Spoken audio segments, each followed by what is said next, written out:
Hi, my name is Rob Houghton, and welcome to the Single Parent Chef Podcast. This is a podcast for people who are on their own with kids who don't know how to cook. Today what we're going to do is make a simple recipe called Crostini, which is made from Italian bread, and they're a great replacement for those nasty carbs like French fries and potato chips. So, here we go. This is how you make them. Okay, so we've got our cutting board, and underneath that cutting board we've got a dish towel which keeps the cutting board in place, and we have a serrated knife. That's what the edge of a serrated knife looks like.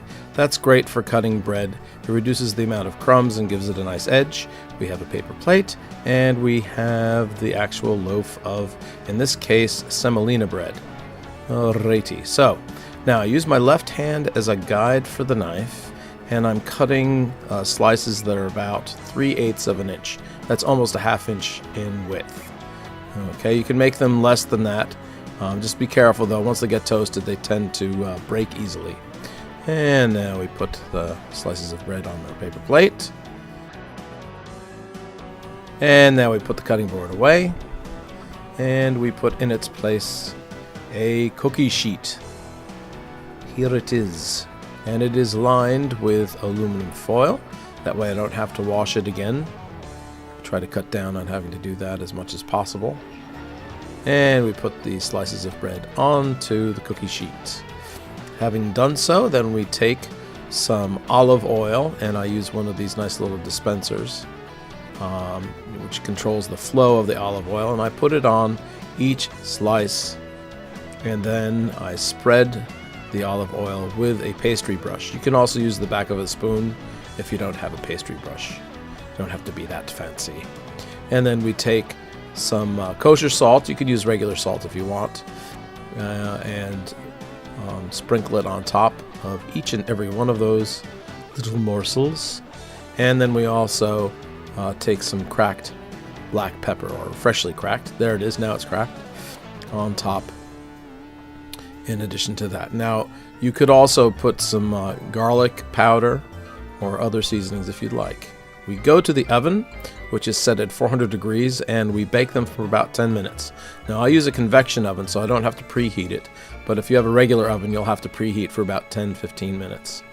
And keep an eye on it. Everybody's oven's a little bit differently, but once they look something like this, you see they're a darker golden brown, they are done. And now what we do is we take those and we put them back on the paper plate. Out. These are hot. You should use a spatula. I shouldn't have done it this way. I apologize. If you don't know what a spatula is, it'll be in the show notes. And then, yeah, see, that pan is hot, you silly person. And we're ready to eat them. Here we go. Yum, yum, yum, yum, yum, yum, yum. But if you are so inclined, you could put other things on them. I love blue cheese, and this is a nice soft blue cheese, I believe from Denmark, made with goat's milk. Thank you, goat. No, sheep's milk, I'm sorry. And it's very good. And that's it.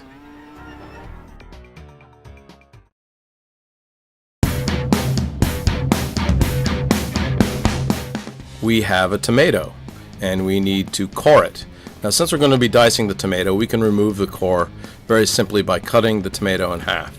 Sometimes you have to leave the tomato whole, and there's another process for that. So we make a little V cut at the top, like so. One side of the V, another side of the V, and there we go. 1/2 the coring job is done, ladies and gentlemen. And then we just repeat it on the other side. Then we're going to start the dice. What we do is we cut from front to back horizontally, like so. And every like 1/4 inch or so, or between 1/4 inch and 1/2 of an inch. And then we cut from front to back vertically. Make sure you have a sharp knife when you do this, folks, because otherwise you're going to have mush on your hands. So starting off with a sawing motion kind of helps to get the blade into the skin of the tomato. And then we cut across vertically. And then if there are any little bits at the end that haven't been completely cut, you can finish the job individually. Okay, so that's the tomatoes being diced. Try to make them the cuts as uniform as possible. Now we're going to crush some garlic, for this is good for venting any kind of anxiety you might have during the day. We get the little nib off the top, then we place the blade flat across and tap a little bit, tap a little harder, and then when you've got it nice and flat, we make it even more flat. Ah! And here we go. Ah! There we go. Take that! Now we're going to cut it up into little pieces. So you use a rocking motion with the tip of the blade on the board, and you just move the handle up and down, hitting it from varying angles. Now, if you're not comfortable with this, you can always use a garlic press.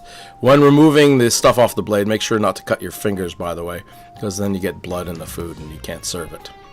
And then it hurts too, trust me. Alright, so now we're going to add some salt. This is kosher salt, the salt that I use almost exclusively. And then we have some ground pepper. And then what we do is we put a little olive oil on top, about 2 to 3 tablespoons. I am not measuring, I'm eyeballing it. And then some nice red wine vinegar. Doesn't have to be super expensive, as you can tell.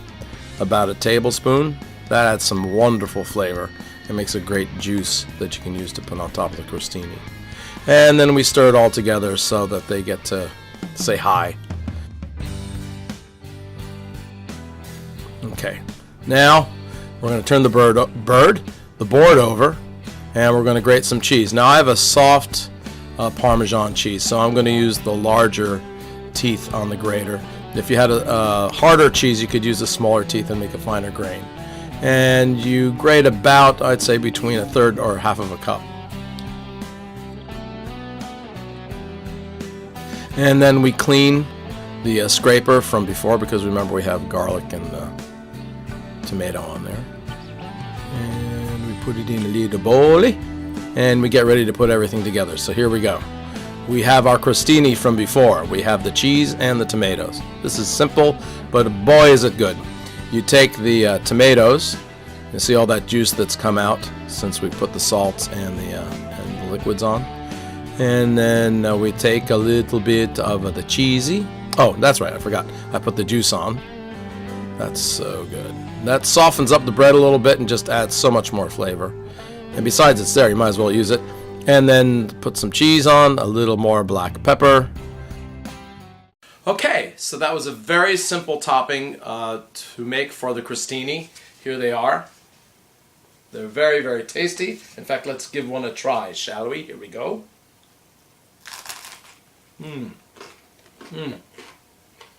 Oh yeah. Okay.